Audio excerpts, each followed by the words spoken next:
Good morning from ABC 13. I'm Tom Cook. And I'm Bree Berry. And for Samika Knight, here's the latest news. In the next half hour, students are going back to Hastings High School hoping one of their classmates will be okay. Yeah, that student was hit by a car near the campus in Alief and injured critically. ABC 13 reporter Courtney Fisher now with more on how a district employee may be to blame. Courtney? Yeah, that's right. That district employee has been charged with aggravated assault. Meanwhile, we're still waiting for the authorities to release her name. She allegedly hit that student right in front of Hastings High School, and we're trying to understand why exactly it happened. This is the Alief ISD employee charged with aggravated assault with a deadly weapon. He or she's wearing the district badge moments after allegedly hitting a student in the street with her car. To me, the ambulance couldn't get here faster. I think, in those moments, it's like it seems so long. And right now, I know that he's in really critical conditions at the hospital. After that, police say the school employee overcorrected, drove onto a sidewalk, then hit a Dodge Charger head-on. Wilmer Pineda was behind the wheel. He says he saw the woman hit the student right before crashing into him. I told her, what was she thinking, running over a kid like that, and was she on her phone or anything? But she was just saying, oh my God, what did I do? The student in critical condition taken to Memorial Hermann Southwest Hospital. People are wondering, is this school employee a worker, a teacher, an aide of some sort? The district not commenting on that. As soon as we get more information, we'll let you know.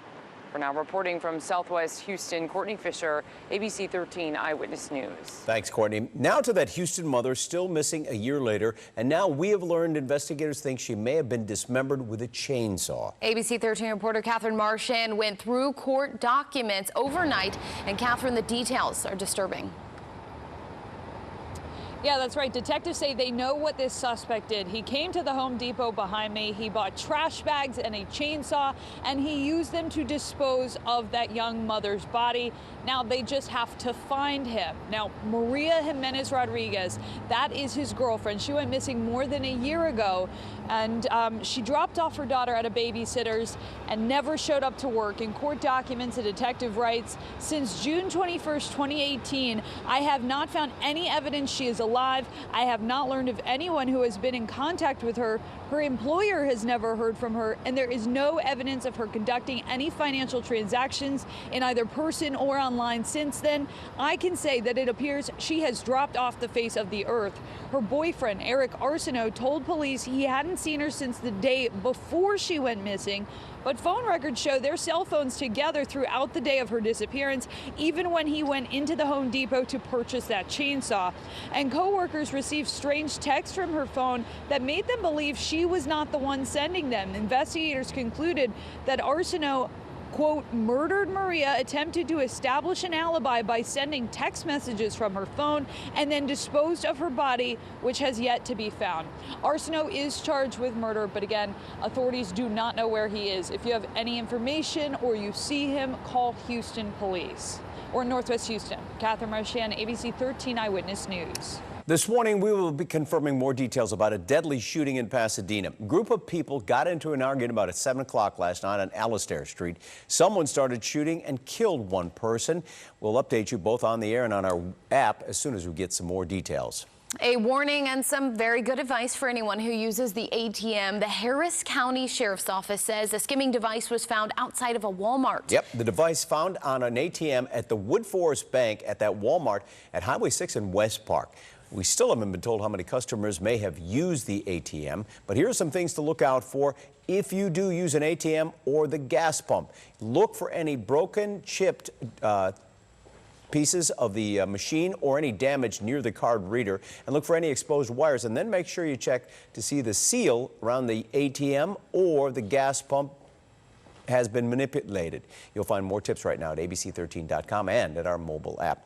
Now, if you're in the mood for some baseball comfort food, well, we have found a place. ABC 13 reporter Jeff Ealing is at Dessert Gallery Bakery off the South Loop near Alameda. Jeff, we are not encouraging stress eating, but Well, I tell you what, if you wanted to stress eat, this would be the place to do it. Earlier I was doing cakes, and then I started doing cookies. Now they've moved me on to doing cupcakes, and I'm told I got a pretty steady hand at this. Maybe I could use this as a side hustle, but either way, we're not talking about dozens of anything unless it's dozens of cupcakes. Yeah. There's not a minute to waste. This kitchen is running nonstop as Astros fans order and eat sweet treats by the hundreds. No joke, they just got an order for 500 more pedophores. It's so exciting. I mean, there's Astros watch parties and offices are closing and nobody's doing business for the next week. So we love to feed that frenzy. And they certainly are. The chefs at Dessert Gallery Bakery and Cafe are getting creative when it comes to cooking. Since the Astros have elbowed out Halloween, these Day of the Dead cookies and these RIP DC caskets will just have to do. It's busy, but for lifelong Astros fans, this is a labor of love. I'm a native Houstonian, and I was an Astros buddy. And so this is amazing. I've been waiting for this my whole life, and here I am baking for it. Bring it back, like 2 years ago. In this kitchen, Dejana Ivalchik is in charge and keeping everything running smoothly, just like her favorite team. Is a kitchen a lot like a baseball team? Yes, it is. Definitely is. You have to have a game plan to make all this happen. And every team does have a star. If the kitchen's like a baseball team, who here is Altuve? That would be Alma. She is the one. Alma is Altuve. She is the one that does all our home runs for us. She's the one that comes up with ideas and creates all this beautiful stuff. All right, the last thing to do now is just put the star right on top. It hides a lot of flaws. Colleen was telling me you put the star on top and nobody sees all the mistake that you might have made. You know what they also don't see? If you pull out the rally towel and you go, let's go, Astros! Woo! Give me some cookies! The cookies crumbled, Jeff, right there at that moment. Oh. The cupcakes caved.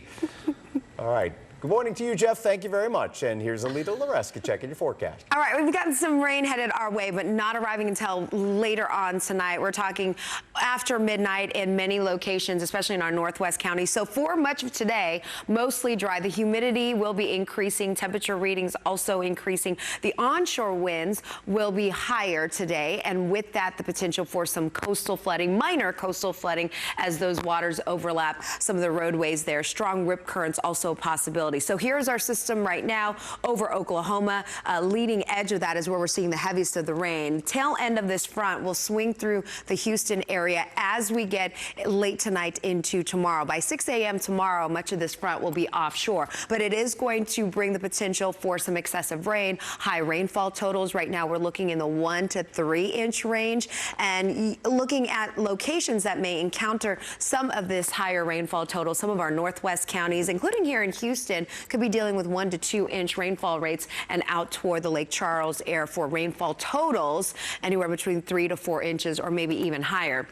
So we break down the rest of the day for you. Thickening clouds, rain showers looking better down along our coastal communities for that evening commute, and then going into the midnight hour with that pocket of heavy rain. We'll see that rain coming in with that front, and also some rain being tapped in from the Gulf of Mexico. Most of this swings through by around lunchtime tomorrow. So the good news, it's front loaded in the morning. So any of your afternoon and evening plans, what you'll need to be prepared for is those temperatures holding steady in the 50s. Some of our models are showing temperatures maybe even steady in the 40s, so definitely a warm coat. If you don't grab that warm coat on Friday, you'll definitely need it on Saturday, especially Saturday morning when those temperatures dip into the 40s. Yes, upper 40s for the morning here in Houston, with afternoon temperatures in the upper 60s to low 70s. We'll get a little bit of a warm up ahead of our next front. That next front could even be colder for Halloween Day and after Halloween. Catherine. Well, Alita, I've got a Galleria area closure that drivers will want to be aware of. This one is happening overnight tonight, affecting the interchange here at 59 and 610. So much road work happening in that area. But if you are traveling on the 610 West Loop, there's a northbound and southbound ramp closure to 59 northbound headed into town. That one lasts from 9 p.m. to 5 a.m. So as an alternate route, exit 59 and make a U-turn instead. All right, welcome back, Catherine Whaley. Thank you. Great to be back. Thanks for the warm welcome. Oh, yeah. Yeah. Baby's great? Baby is great. Hubby's great? Yeah, hubby's great. A whole new normal for us. But how We are love you it. this morning? Look at this. Feeling good. Oh, here's William right here. sweet Camera. baby. Yeah, sweet baby. 2.5 months old, full of smiles and cooing now. Okay, he's not in college bright-eyed. yet. Not in college yet. Not just yet. We're still working on our to-do list of learning, you know, who everybody is and Right, exactly. that kind of thing. Love wearing him. So certainly miss him this morning, but looking forward to squeezing him when I get back. Yeah. Glad to have you back. Yeah, we're Thank happy you. to Great to see be you. back. And that's the news for this morning. Yeah, thanks for joining us. We'll see you again coming up later this afternoon.